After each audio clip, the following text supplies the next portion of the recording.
Salut à tous, bienvenue pour l'épisode 7 en mode pro-cycliste sur PCM 2018.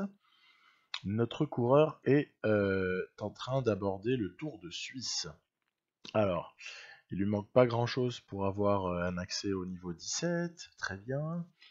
La forme est très moyenne en ce début de Tour de Suisse. J'ai simulé l'étape 1 et puis en fait,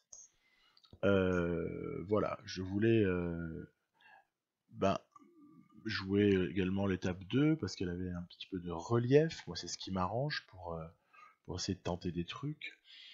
Et puis, j'ai joué aussi l'étape 3 et puis c'est celle-ci dont je vais commencer par vous montrer quelques images. Alors, évidemment, chez Quickstep, et c'est un avantage incroyable, je ne savais même pas, enfin, je n'avais même pas pensé à ça en signant chez eux. C'était plus presque pour le prestige que j'avais signé chez eux, même si je savais que c'était une équipe de classique. Or, notre coureur, c'est un coureur de classique. Bah en fait, il y a une astuce incroyable que j'ai découvert un petit peu sur le tard, c'est que on peut suivre de très très bons coureurs. Ça nous coûte pas énormément en énergie, en tout cas ça nous coûte beaucoup moins que si on se retrouvait, je dirais, placé de la même manière dans la course, mais sans suivre le coureur en question. Alors voilà, j'ai pas réussi à faire quelque chose sur cette étape 3. C'est la même chose qu'à l'étape 2, ce que j'avais vécu, mais c'est pas grave du tout. De toute façon, il faut tenter, tenter, tenter. Et oui, parce qu'on nous avait demandé un top 3 hein, quand même. Hein.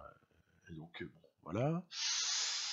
Et on nous redemande un top 3 à l'étape 4. Pour ça, du coup, le gain à l'étape 3, il a été 0. Et ouais, c'est la difficulté, hein, on est dans une bonne équipe. Ils sont très ambitieux. Donc là, évidemment, je me réjouis, je vois le profil du final qui m'arrangerait beaucoup dans l'hypothèse où j'arriverais à m'échapper un petit peu avant le dernier sommet. C'est toujours l'idée. Donc, on va tenter un truc. Voilà.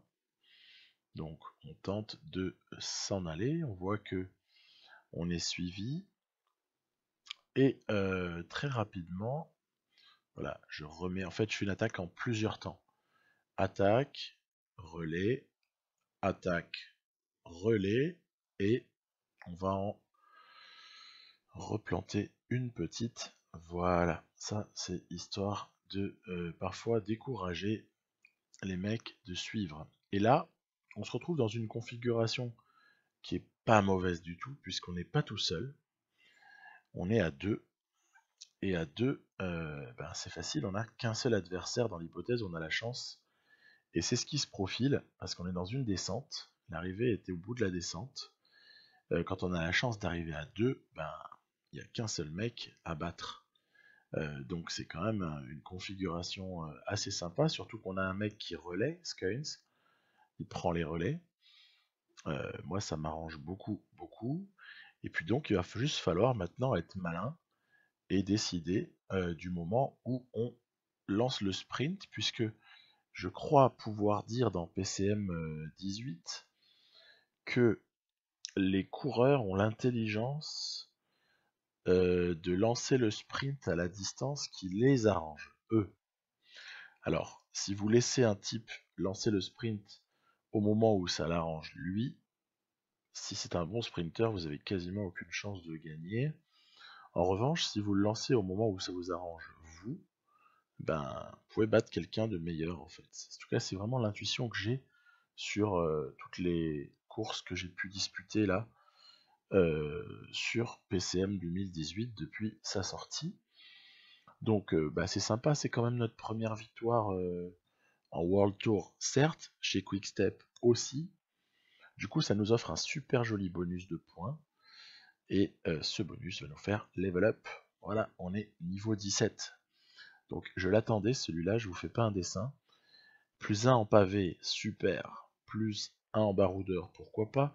Et surtout, plus 2 en endurance, plus 1 en résistance. Et plus 1 en récupération. Alors là, c'est vraiment une bouée de sauvetage là, que je viens de recevoir. Parce que je commençais vraiment à limite me lasser. Même si je sais, il faut être très patient, c'est un mode de jeu où heureusement qu'on ne gagne pas trop vite. Heureusement, parce que sinon, alors qu'est-ce qu'il nous resterait à découvrir?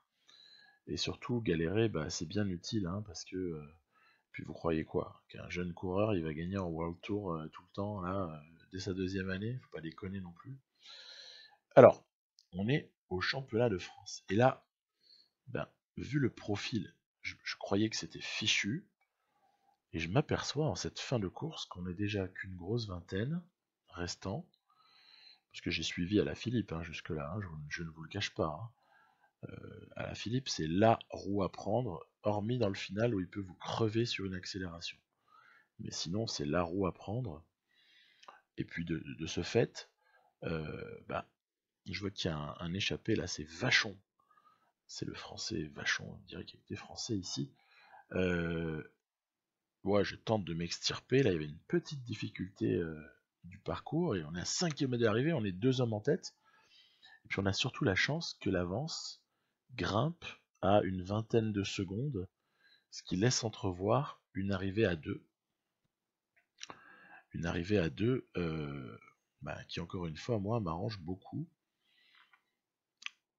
Ah, et en fait, ce n'est pas une arrivée à 2. Regardez bien, ça va revenir, mais c'est pas le peloton qui revient. Il y a 2 mecs qui reviennent avec nous, voilà. Reza, notamment, qui va lancer le sprint. Alors moi, du coup, je vais... Aïe, aïe, aïe, vachon. J'ai choisi la mauvaise roue. Je me suis fait avoir. Et puis alors, sur le papier, être deuxième du championnat de France, c'est génial pour le coureur. C'est génial. Mais vu Vachon qui gagne et les circonstances finalement de cette course à l'arrivée, ben, j'en arrive même à être déçu parce qu'il y avait un titre à aller chercher en fait. Il y avait vraiment un truc à faire. Surtout qu'on l'a bien relayé Vachon sur le final, on l'a bien aidé à se refaire. Aïe aïe aïe. Bon, bref, si je relayais pas non plus, ce serait revenu. Bref, on se prend environ 70 points, c'est excellent. Et après, j'ai un petit peu modifié la suite. C'est Tour de Wallonie, avec évidemment l'idée en tête au Tour de Wallonie de préparer clairement la Classica San Sebastian. C'est vraiment mon objectif. J'en suis pas au stade où je rêve d'aller gagner le Tour de Wallonie, même si ce serait formidable, puisque ça nous ferait des victoires en plus. Mais en l'occurrence, bon, j'ai joué toutes les étapes. J'ai cherché à chaque fois à trouver le moyen d'aller gagner, même sur le plat. Vous voyez par exemple qu'à la première, ben, on fait top 10, mais on n'est pas un sprinter. Faut pas faire n'importe quoi. Pas sprinter. En revanche, l'étape 2, là je nourris de grosses ambitions. Mais finalement, quand on la joue, on se rend compte que le parcours n'est pas si accidenté que ça.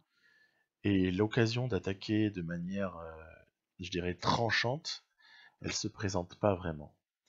Et du coup, je n'ai d'autre alternative que de prendre la roue de Kort Nielsen, qui est un bien meilleur sprinter que le coureur qu'on a créé. Voilà, une petite déception. Deuxième place. Bon, très bien. À la limite, une deuxième place face à Kort Nielsen au sprint, c'est un super résultat. Ça veut dire qu'on a battu tous les autres. Mais dans l'absolu, c'était une étape où j'aurais souhaité peut-être m'échapper. Voilà. Je vais tenter à l'étape 3. Cette étape 3, elle est classée en vallon. Là, on voit qu'on est dans une difficulté avec des pourcentages hallucinants. On s'échappe, mais finalement, on est repris pas longtemps après. Vous voyez l'écart là, il est moins de 10 secondes ou 10 secondes d'écart. Je veux dire, on va faire quoi maintenant? On va rouler comme un malade pendant 20 bornes tout seul? C'est ridicule. Donc là encore, classé vallon, mais pas de différence à faire. Après, on se fait posséder au sprint, on se fait totalement posséder. C'est encore Kort Nielsen, semble-t-il, ouais, qui va lever les bras. Ok, bon, pourquoi pas. Au moins, j'aurais essayé. Ensuite, pareil, étape 4, vous avez vu comme elle est plate. Dire l'étape 4, on fait ce qu'on peut. On fait ce qu'on peut. On voit bien que la seule difficulté, je tente quelque chose dedans. Mais là encore, l'écart qu'on creuse, puis quelque part tant mieux, je veux dire, le jeu est réaliste. Vous en voyez beaucoup des mecs, des punchers qui s'échappent sur le plat, comme ça, dans les 10 derniers bornes d'une étape qui est faite pour les sprinters. Donc, normalement, vous avez les équipes de sprinters qui roulent à bloc. Dire, bon, voilà, on se fait là encore dominer. Cette fois-ci, c'est une victoire de Barbier. Donc, pourquoi pas, hein, évidemment. Hein. Puis surtout, au général, on recule un peu. Alors que l'équipe nous avait demandé victoire finale. Bah là, c'est mal barré. Hein. C'est mal barré, sauf si dans l'étape 5, on avait le bonheur de pouvoir profiter de la dernière difficulté. Mais en fait, vu comment elle a été dessinée sur le profil, je croyais pouvoir attaquer, mais en fait, elle dure 3 secondes. C'est pas une difficulté, ça. Donc, forcément, derrière, ça enchaîne au sprint, et puis c'est pas du tout pour nous.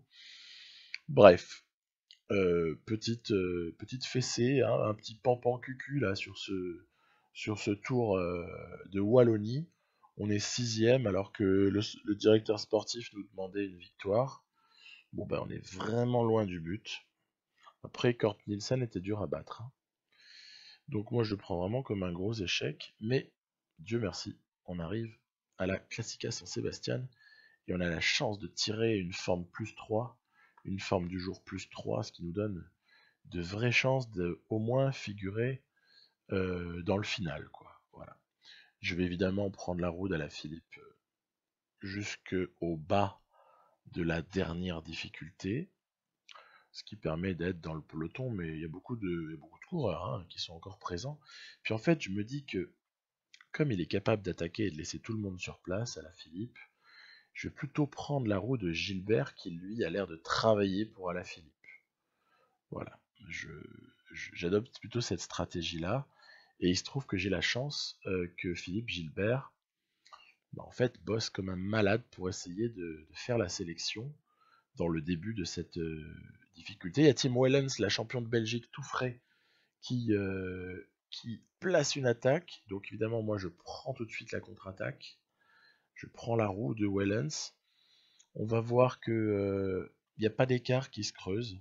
Il y a Tish Benoît là qui revient, mais qui n'arrive pas à passer. Du coup, je tente de partir, mais évidemment, je tente de partir, mais forcément, Wellens n'est pas loin, et puis il n'y a pas de vraie différence qui s'est faite. Wellens a pris la roue, et j'essaye quand même de faire la descente à toute blinde, parce que sur un malentendu, il suffit juste qu'il lâche la roue, qu'on roule comme des malades, et puis on sait jamais. Hein. Bon, c'est pas ce qui arrive, c'est pas ce qui arrive. Je l'aurais bien apprécié. Vous voyez, regardez, finalement, les hommes bien placés sont peu nombreux. On sait que le sprint, il est pas très longtemps après le replat. Hein. Et du coup, bah, voyant le regroupement en tête, je me dis, ok, vas-y, prends la roue d'Alaphilippe. Ce sera peut-être encore le meilleur moyen d'aller chercher quelque chose. Et puis finalement, bah non, allez, on va peut-être tenter le coup nous-mêmes. Parce que Alaphilippe, on sait qu'il lance au moment où ça l'arrange. Et j'aurais bien envie de le surprendre. Et ça va se jouer à un poil. Un cheveu, voilà. C'est incroyable. On se fait. Voilà, bah on est battu, voilà, c'est comme ça. Hein. Alaphilippe est un bien meilleur sprinter. Il a plus de punch que nous, même sur le plat. Et donc on perd. Quand même une deuxième place à San Sébastien. C'était pas loin de claquer la classique là. On a un petit bonus de points qui nous fait arriver bientôt. Allez, on est au tiers du passage au niveau supérieur. Il reste quand même pas mal de points à glaner. Alors, suite à cette accumulation, je dirais, de deuxième place, bon, même s'il y a une 6ème au général sur la route wallonne, donc il y a eu une deuxième place au championnat de France, il y a eu une deuxième place à Saint-Sébastien. Oui, quand je pensais à une accumulation, c'est parce qu'il y a une deuxième place là sur l'étape Rennes du Tour de Wallonie, derrière Kurt Nielsen. Et puis bon, bah précédemment, on avait eu quand même le bonheur de faire 3 de la Flèche Wallonne, même 6 de l'Amstel et 7 à Liège. Bon, d'accord, il y a quand même des résultats qui sont assez sympas. Je décide tout simplement de re-signer chez nos amis de Quickstep. Parce que il me semble que on n'a pas tout fait encore chez eux. Donc voici. Je n'ai même pas demandé quoi que ce soit ailleurs. Il y a Astana qui avait fait une proposition spontanée, mais ça veut dire qu'il faut aller négocier.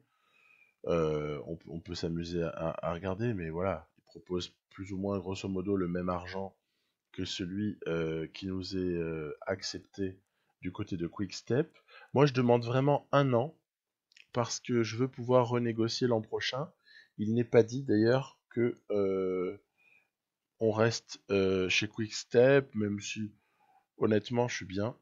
Je suis bien, il y a une super équipe. Et puis on va monter en valeur, ce qui veut dire qu'on va avoir peut-être de plus en plus de possibilités d'avoir des équipiers. Voilà, il faudrait être dans les 5 meilleurs. On n'est pas encore dans les 5 meilleurs. C'est quand même une sacrée équipe. Donc, en plus, à la Philippe, visiblement, on n'a pas encore re-signé. Bref, il y a Young Girls, par contre, ça peut être un excellent équipier, ou coéquipier en tout cas. Je signe donc la prolongation du côté de Quickstep. Ça me fait bien plaisir. Et bon, ben, qu'est-ce qu'on va faire? Eh ben, on va avancer. Regardez bien, on est encore un peu en pic de forme. Du coup, ce que j'ai fait, c'est que j'ai rajouté un élément, c'est le Tour du Benelux, où on va être à 98%, ce qui me paraît très honnête. D'ailleurs, on pourra vaguement tenter notre chance du côté de Plouay, où on sera encore à 98%. C'est possible éventuellement de s'échapper, je sais pas, sur un malentendu. Après, je fais baisser un peu par une coupure. On va aller ensuite du côté des classiques canadiennes à 94 et 93%. Bon, plutôt 94 d'ailleurs, désolé. Namur ensuite, donc le GP de Wallonie. Voilà, j'ai rajouté une petite course Leuven là. Et évidemment, la suite des réjouissances, c'est, regardez, je me suis arrangé pour être à bloc. Lombardie à 100%, avec une fatigue à 38 seulement. Et la semaine précédente, presque 100%, ici au moment du championnat du monde, si évidemment on a le bonheur d'y être sélectionné. Mais il n'y a pas de raison, hein, avec un overall à 76, des qualités de puncher. Bon, je croise les doigts. J'ai pas encore viré Guangxi, on verra plus tard. Donc voilà, maintenant l'idée c'est d'avancer, d'avancer, d'avancer et d'aller jusqu'au tour du Benelux, voilà, pour voir ce qu'on est capable d'y faire. Il y a une étape Rennes qui est la dernière en théorie, et on a moyen de figurer sur cette étape Rennes, même si auparavant il y aura eu sûrement un prologue, et celui-là par contre, il est clairement pas pour nous. On n'est pas bon en contre-la-montre, on n'est pas bon en prologue, mais c'est pas grave. Donc voilà. On voit que ça commence à recruter un petit peu de toutes parts. Officialisation de votre contrat. J'ai demandé un peu moins d'argent que ce qu'on m'aurait proposé. Voilà. Donc l'idée est la suivante. On va avancer. Je ne veux pas quand même perdre des minutes à vous montrer ça. Et puis, quand on se retrouvera à l'épisode 8, ce sera pour le tour du Benelux, l'enchaînement, Plouay, etc. J'espère très très sincèrement aller jusqu'à la fin de l'année. Je pense que c'est assez clairement ce qui se passera dans l'épisode 8. Voilà. À très très bientôt. Bye bye.